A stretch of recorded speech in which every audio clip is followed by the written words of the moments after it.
Welcome to Earth Eats. I'm Kate Young, and today we're going to make carrot ginger soup.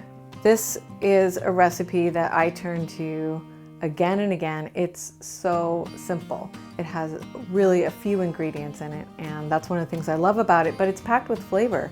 These carrots I got from my garden. Carrots are a great fall crop. They're also, you can keep them in the ground over the winter, and what's wonderful about garden carrots is that as the temperatures get colder, the carrots get sweeter.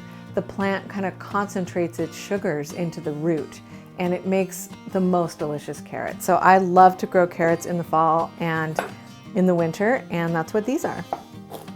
We are going to start by, you definitely want to peel them. Some people probably wouldn't, I guess, but I don't. I feel like the peel adds just a little bit of bitterness to it, and I don't want that. I'm going for the sweet. And then we're gonna slice them into rounds, but you don't really need to worry about getting even thickness or anything. This is gonna be a pureed soup. We're gonna cook them, and then we're gonna puree them.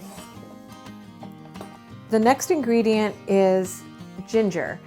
I'm using a ginger that's already pureed, but you can also just peel and mince your ginger very finely, or you could grate it with a microplane or put it in a food processor. You just want to make sure it's nice and finely chopped. 2 tablespoons of butter, and then there's a parsley garnish. And then also another very important ingredient is the stock.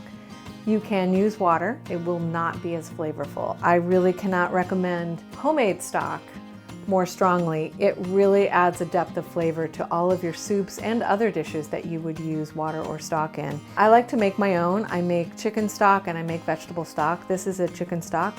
It's so simple to do. Anytime, if you're not a vegetarian, anytime you cook chicken or turkey, you can set aside the bones and scraps and stuff and just cover that with water. Add a bunch of aromatics like parsley or any herbs you might have in your garden. You can put some sage in there, you can put some thyme, you can add celery and carrots, also add a really nice flavor, and a few peppercorns in there. Add some salt. You could leave it unsalted, but I like to put a little salt in there to make sure that the stock itself already has some flavor. So that is a really great thing to make a big pot of it. You just cover it all in water, simmer it on the stove for hours. Makes your kitchen smell really great too. And then you can freeze it and have it around whenever you need to make a soup. So you want to melt 2 tablespoons of butter. This soup could also be vegan. You could use coconut oil or olive oil and a vegetable stock. So once the butter is melted, you're going to add your ginger and get that kind of sizzling, releasing the flavors. And then you want to add those sliced carrots that we prepared. Careful, because it is popping a little bit. And then you just want to coat the carrots in the butter and ginger. Cook those, stirring for about a minute. And then you want to add your stock.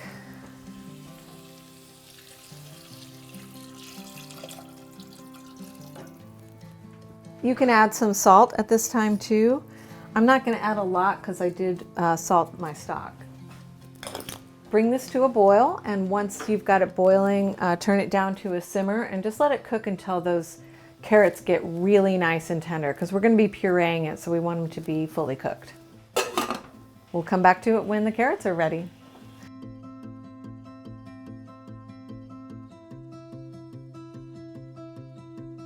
So this soup is a really beautiful orange color, and I really like the color orange.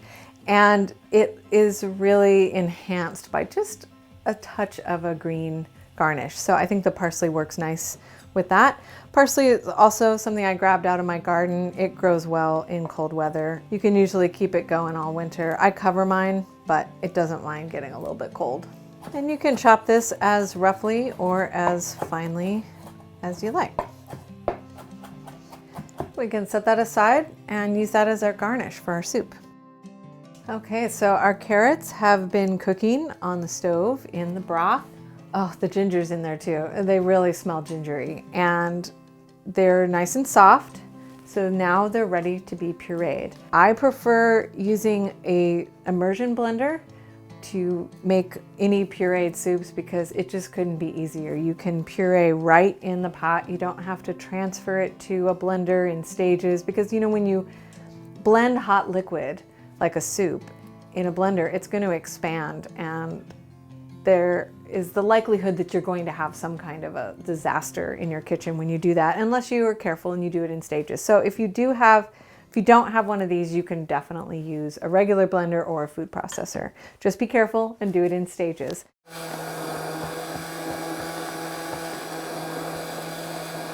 Now you'll notice it is making pretty quick work of this, but it does take a while to get it to the really velvety smooth texture that I'm going for. So a little patience. Oh, I love that color. That's so good. The last ingredient is milk. You can make this a vegetarian or a vegan soup by using vegetable stock instead of chicken, by using coconut oil instead of butter or olive oil, some other oil.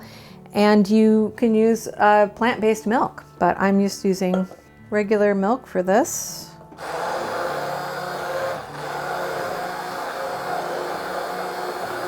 And then after adding the milk, you'll want to bring in, heat it up, reheat the soup to make sure the milk is nice and hot, but you do not want to boil it because you don't want the milk to separate. So we'll warm this up and it's ready.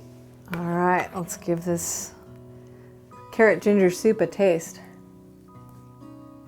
What I love about this soup is the purity of the flavor. You're really just getting the carrot and the ginger. And then there's a depth to it because of the incredible chicken broth that we used.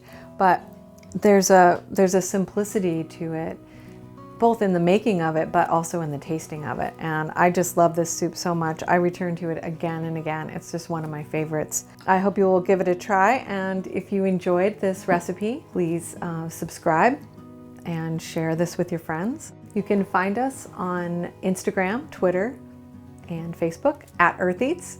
You can also listen to our podcast wherever you get your podcast app and find more recipes at eartheats.org. Thanks, and we'll see you next time.